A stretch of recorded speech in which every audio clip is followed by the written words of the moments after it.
Maintenant, la question 4. On nous dit que pour la suite, vous considérerez les valeurs suivantes. MED est égal à 8 kN mètre et VED 8 kN. Comme ça, même si vous n'avez pas trouvé les résultats de la question 3, on peut quand même faire la 4. Donc, effectuer la vérification de la panne vis-à-vis des contraintes normales de flexion. Alors, pour cela, il suffit d'aller tout simplement voir le DT7. Alors, je vous mets ça ici. Un document technique numéro 7, vous allez jeter un œil et vous allez avoir toutes les informations qu'il faut pour pouvoir résoudre cela. Bien sûr, avant cela, il faut savoir qu'il y a deux formules à connaître. La contrainte normale dans une poutre en flexion, donc qui est juste là, hein, qui est donc la contrainte max qui est égale à MFZ sur I sur V, et la formule à connaître encore, c'est le moment quadratique pour les sections rectangulaires et les disques. Alors, dans notre cas, ce sera une section rectangulaire, hein, où IGZ qui est égal à BH3 sur 12, tout simplement. À partir de là, que me dit mon DT7? Il me dit que nous avons ici la sigma, c'est très moche, mais bon, sigma, oui, on va l'appeler comme ça. Sigma, donc, D, qui est donc la contrainte max de calcul en flexion, que je divise par FMD.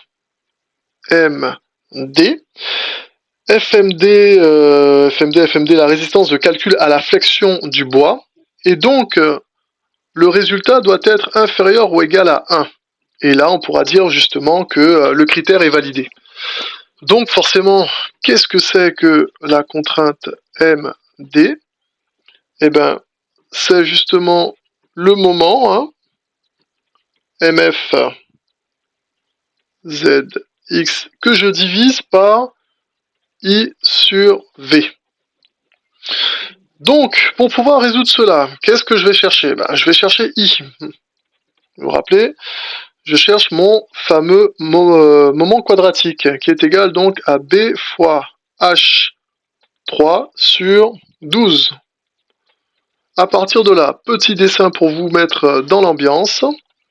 Alors ici, qu'est-ce que j'ai? Alors, comment dirais-je? La panne. La panne, si je la dessine comme ceci, et vous imaginez donc qu'elle part hein, sur le côté comme il faut. De là à là, on a 12 cm, donc c'est la base. Et la hauteur ici qui est de 24 cm. Donc ça c'est ma hauteur et ça c'est la base. À partir de là, on peut déjà donc trouver IGZ. Mon moment quadratique, ça va être donc la base, donc 12 cm, je le mets en mètres, 0,12 multiplié par 0,24 à la puissance 3 que je divise par 12, et je trouve un résultat de 1,3824 multiplié par 10 puissance moins 4 m à la puissance 4. Grâce à cela, donc, je vais pouvoir résoudre ce qu'il y a au-dessus. Par contre, oui, il faut savoir ce que c'est que V. Alors, qu'est-ce que c'est que V? V, c'est tout simplement H divisé par 2.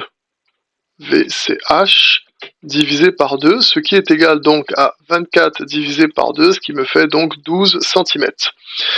Donc, ça fait ici M, on m'a donné donc 8, hein, on m'a dit 8 kN mètre qu'il fallait prendre, que je vais diviser par donc mon moment quadratique 1,3824 fois 10 puissance moins 4, que je vais diviser, alors attendez, ça je fais un grand divisé comme ça ici, un petit divisé pour lui, par 12 cm, donc 0,12 mètres.